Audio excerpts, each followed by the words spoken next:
आप सभी को मेरी तरफ से जय माता दी। धनतेरस की रात्रि को यम का दीप जलाना अति आवश्यक होता है। हर मनुष्य को अकाल मृत्यु का भय सताता रहता है। कोई मनुष्य ये नहीं चाहता कि किसी की अकाल मृत्यु हो, चाहे दुर्घटना हो यानी एक्सीडेंट हो। इसी के लिए हमारे हिंदू धर्म के मान्यता के अनुसार हर हिंदू धर्म के घरों के बाहर धनतेरस की रात्रि को यम का दीप अवश्य ही जलाना चाहिए, यानी प्रज्वलित करना चाहिए। ये प्रथा कई सालों से चली आ रही है, तो इसके बारे में अभी भी कई लोगों को कुछ जानकारियां नहीं मालूम होती है, जिस वजह से कई सारी गलतियां हो जाती है हमारे जीवन में। तो मैं आप सभी को यही बात बतलाने का प्रयास करता हूं कि आप जो यम का दीपक जला रहे हैं उसका मुख यानी उसकी बाती 4 होनी चाहिए, यानी आपको चौमुखा दीपक उस दिन जलाना चाहिए। यानी धनतेरस की रात्रि को यम के लिए आपको चौमुखा दीपक प्रज्वलित करना चाहिए। इस बात का आप विशेष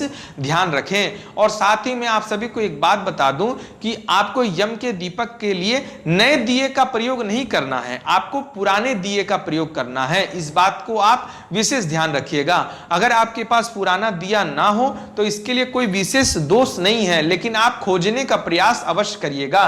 कई सारे क्षेत्रों में मैंने देखा है कि ना ही वो लोग नए दीपक का प्रयोग करते हैं, ना ही पुराने दिए का। वो क्या करते हैं, आटा को गूंथ कर अपने हाथों से चौमुखा दिया तैयार करते हैं और उसमें 4 बाती रखकर उसे तेल में प्रज्वलित करते हैं। इस बारे में मैं आप सभी को एक बात बता दूं कि यम के दीपक को जलाने के लिए कौन से तेल का प्रयोग करना सही रहता है, कौन सा तेल की इजाजत शास्त्र देता है। तो मैं आप सभी को बता दूं कि आपको सरसों का तेल का ही प्रयोग करना चाहिए। आपको ना ही घी का प्रयोग करना चाहिए, ना ही तिल के तेल का प्रयोग करना चाहिए। आपको सरसों के तेल से ही यम का दीपक जलाना चाहिए। इस बात को आपको विशेष ध्यान रखना है। ये नहीं कि आपके लिए शुद्ध होता है देसी गाय का घी तो यम यानी मृत्यु के देवता के लिए आपने घी का दीपक जला दिया, ऐसा काम आप कदापि न करिएगा।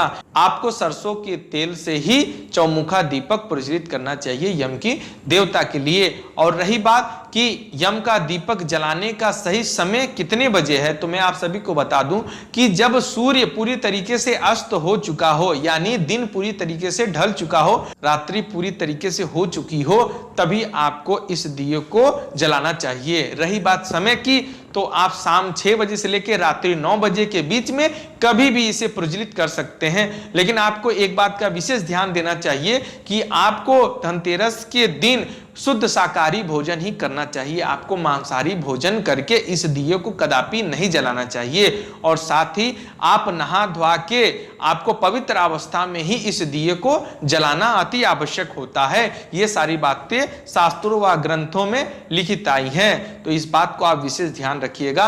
आपको धनतेरस से कुछ दिन पहले से ही दिवाली बीतने तक आपको शुद्ध शाकाहारी रहना चाहिए। तामसी भोजन का सेवन कदापि नहीं करना चाहिए। इस बात का आप विशेष ध्यान रखिएगा। और रही बात कि इस दिए को किस जगह पे रखना सही है, तो मैं आप सभी को बता दूं कि आप अपने घर के दक्षिण दिशा की ओर जो भी कूड़े करकट हो, जो भी कूड़े का ढेर हो, जो भी कचरा हो या जो भी नाला या नाली आपके यहाँ हो दक्षिण दिशा की ओर, आपको वहीं पे इस दिए को रखना है। ये नहीं कि आपको एक स्वच्छ अवस्था में स्वच्छ जगह पे इस दिए को कदापि नहीं रखना चाहिए। आपके घर आंगन के सामने जो भी दक्षिण की दिशा हो उसी कोने में आपको इसे रखना चाहिए। इस बात का आप विशेष ध्यान रखिएगा। अगर आपको ये जानकारी पसंद आई हो तो चैनल को सब्सक्राइब जरूर करिएगा। धन्यवाद। जय माता दी।